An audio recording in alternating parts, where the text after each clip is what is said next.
Hello and welcome viewers, this is Sultan Fayyaz and you are watching Sultan Fayyaz official YouTube channel. नाज़रीन, पाकिस्तान के अंदर आज फिर सियासी भौचाल आया हुआ है और हर तरफ जो है वो एक ही बात जो है वो सरगर्म है और वो ये है कि जनाब लियाकत चट्टा ने पाकिस्तान के अंदर जो धांधली का सबसे बड़ा सबूत दे दिया है और जो धांधली करने वाले हैं उनको एक्सपोज करके रख दिया है। लेकिन इस सारे मैटर को जो है वो मैं एक और एंगल से देख रहा हूं और वो एंगल ये है कि लियाकत चट्टा जो है उसने दरअसल एस्टेब्लिशमेंट को या जो लोग इसके पीछे थे, धांधली के पीछे थे, उनको एक्सपोज नहीं किया बल्कि उनको छुपा लिया है। लियाकत चट्टा जो है इसने अपने इस आज एक प्रेस कॉन्फ्रेंस उसने बुलाई थी कि पीएसएल की तैयारियों के बारे में डिस्कस करना है, उसके बारे में बताना है कि रावलपिंडी के अंदर हमने क्या तैयारियां की हैं और क्या मामला चल रहे हैं। लेकिन जब वहां पर प्रेस पहुंचा, मीडिया पहुंचा, तो वहां पर उसने इल्जामात आयद कर दिए कि जनाब 13 हलकों के अंदर हमने जो है वो लोगों के रिजल्ट बदले हैं, 13 एमएनएस को जितवाया है जो कि 70-70 हजार की लीड से हार रहे थे। तो जनाब ये इसके जो इल्जामात हैं और ये इल्जामात इसने लगाए हैं कि ये मैंने खुद इसका मैं इतराफ कर रहा हूं और ये सारा जो 13 एमएनएस को जो इनके मैंने इंतखाबात करवाए हैं, इनके अंदर रिजल्ट के अंदर रद्दोबदल किया है, ये सारे के सारे जो है ये मैंने बाज़ाते खुद अपने रिटर्निंग ऑफिसर्स को जो है वो दबाव में लिया और दबाव में लाकर जो है उनको इन नताइज बदलने पर जो है वो मजबूर किया है। तो जनाब ये सबसे पहले तो कमिश्नर साहब मजबूर किस तरह से कर सकते थे, क्योंकि कमिश्नर का जो है वो डायरेक्टली इसके अंदर कोई अमल दखल नहीं होता है। कमिश्नर जो है उसका कुछ भी जो है वो इलेक्शन के अमल से लेना देना नहीं होता है, मासिवाय उसने डिवीजन के अंदर, क्योंकि जो उसका रोज का काम है, मामूल का काम है कि उसने जो है वो अमन व अमान की जो सूरत हाल है उसको और कानून को जो है वो बरकरार रखना होता है। इसके अलावा इलेक्शन के साथ उसका कोई जो है वो डायरेक्टली जो है वो कोई भी रोल नहीं होता। जो रिटर्निंग ऑफिसर्स होते हैं या डिस्ट्रिक्ट रिटर्निंग ऑफिसर्स होते हैं उनके साथ जो है उसकी कोई वो उसको डायरेक्टली रिपोर्ट नहीं कर रहे होते हैं। तो एक बात ये समझना बहुत जरूरी है। दूसरी बात, जो उसने इल्जाम लगाया, इल्जाम उसने किस पे लगाया है? उसने कहा जी कि मैंने तो चलो ये किया, मेरे ऊपर मैंने इसलिए किया कि मेरे ऊपर प्रेशर था इलेक्शन कमीशन का और चीफ जस्टिस का। चीफ जस्टिस का नाम लिया है, ये इसको लोग गलत तरीके से इंटरप्रेट कर रहे हैं। मैं आपको बताता हूं कि इसके पीछे असल कहानी क्या है। चीफ जस्टिस साहब जो हैं ये बहुत सारे लोगों को नापसंद है।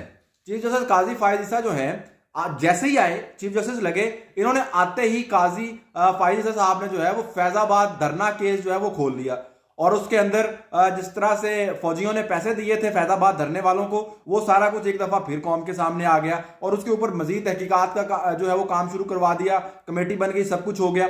उसके बाद अभी चंद दिन पहले चीफ जस्टिस साहब ने एक और जो है वो मुकदमे की समाअत की है और इस मुकदमे के अंदर चीफ जस्टिस साहब ने कहा है कि जो फौज है वो पाकिस्तान की सरकारी जमीन के ऊपर धंधे करती है, धंधे।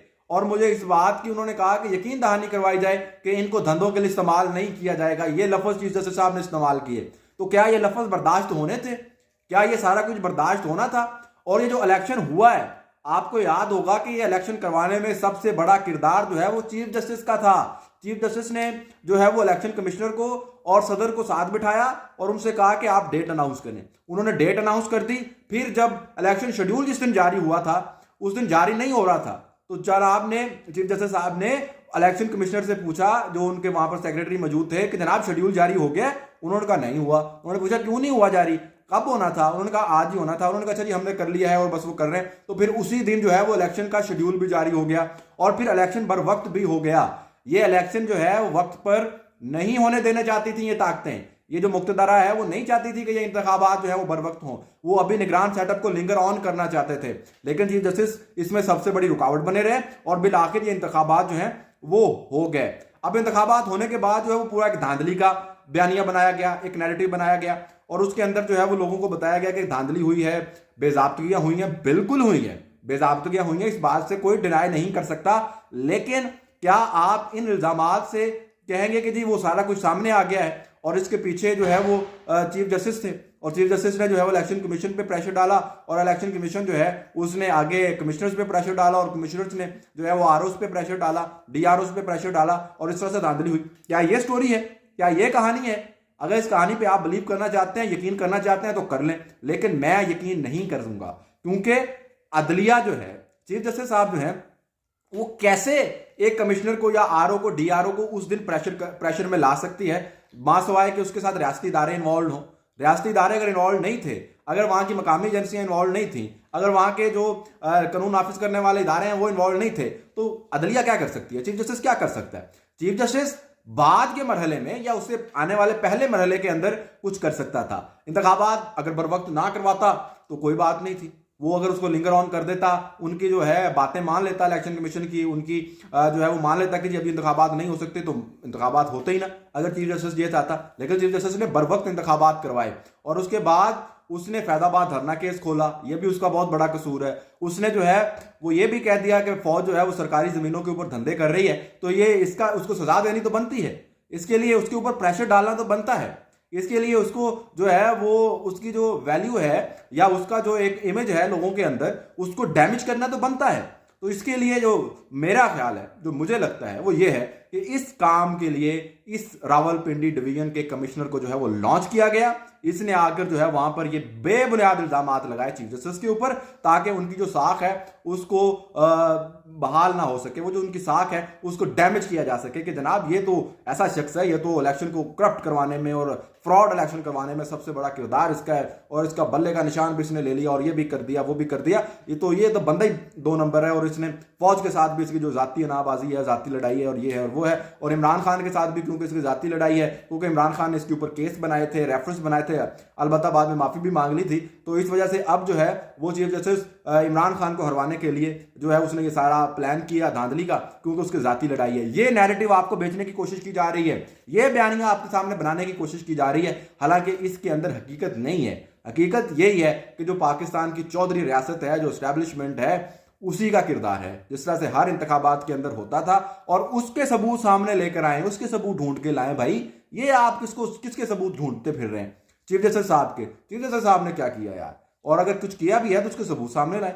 अगर सबूत नहीं है तो इस तरह के बेबुनियाद इल्जामात लगाकर उनकी जो है वो उसकी साख को जो है वो डैमेज ना किया जाए। उनको जो है वो आप किसी पर भी, आजकल एक ट्रेंड बन चुका है कि कोई भी उठता है किसी पर भी किसी भी किस्म के जो है वो इल्जामात लगाकर वो चल रहा बनता है, और बाद में कहा जाता है जी कि देखें ये हीरो है। आज अगर पाकिस्तान तहरीक इंसाफ इसको अपना हीरो मानती है तो फिर ये मान ले कि जो उसने एस्टैब्लिशमेंट के हवाले से बयानिया बनाया था कि ये सारी धांधली एस्टैब्लिशमेंट ने करवाई है, तो फिर उससे पीछे हट जाएं और कह दें कि जी ये धांधली के अंदर एस्टैब्लिशमेंट का कोई रोल नहीं था, बल्कि जो लियाकत चट्टा साहब कह रहे हैं ये बातें बिल्कुल ठीक हैं, और ये सारी जो है वो इलेक्शन कमीशन और चीफ जस्टिस के गठ जोड़ से जो है वो सारी की सारी धांधली हुई है, और सारा का सारा जो अमल है इसको मैनिपुलेट करने में, फ्रॉड इलेक्शन करवाने में सारा किरदार जो है वो चीफ जस्टिस का है, और एस्टैब्लिशमेंट का कोई लेना देना नहीं है। इसमें बात भी कोई नहीं है कि कल को ये पाकिस्तान तहरीक इंसाफ इतना बड़ा यू टर्न लेके ये बात कर भी दे, क्योंकि अगर इनके हालात ठीक हो गए, इनके रास्ते बहाल हो गए, इनके रास्ते बहाल हो गए, तो ये इल्जाम लगा देंगे। इल्जाम लगाने से कब हटते हैं? ये बाद में माफी मांग लेंगे, जिस तरह से पहले माफी मांगी, नजम सेठी से 35 बेंचर्स की माफी मांग ली, फाइजी साहब से पहले भी माफी मांग चुके हैं जो उनके खिलाफ रेफरेंस चलाया और कहा जी कि ये तो उस वक्त की एस्टैब्लिशमेंट चाहती थी और ये था वो था, बाद में फिर मांग लेंगे। तो ये एक हकीकत है, इसको जरा जहन में रखें। और अगर डिवीजन साहब के पास, कमिश्नर रावलपिंडी डिवीजन के पास कोई हैं ऐसे सबूत हैं, चार्जेस हैं, तो वो मीडिया को दिखाते। वो कमिश्नर थे, अगर उस दिन उनको जो है उनका जमीर मलायम कर रहा था और वो ये सब कुछ नहीं करना चाहते था, तो उस दिन उन्होंने पूरी एक डॉक्यूमेंट्री बनाई होगी ना एविडेंसेस की, उस दिन एक पूरा रिकॉर्ड बनाया होगा, मेंटेन किया होगा, वो रिकॉर्ड रख दे कौम के सामने, वो सबूत रख दे, लोगों को जो है वो बात क्लियर हो जाएगी कि दरअसल हुआ क्या था। नाज़रीन बहुत शुक्रिया, आपने वीडियो देखी, अगर वीडियो पसंद आए तो लाइक कर दीजिएगा, और आप इस सारे मामले पर क्या देखते हैं वो कमेंट सेक्शन में जाकर जरूर बताइएगा, और चैनल को जरूर सब्सक्राइब कर दीजिएगा। Good bye.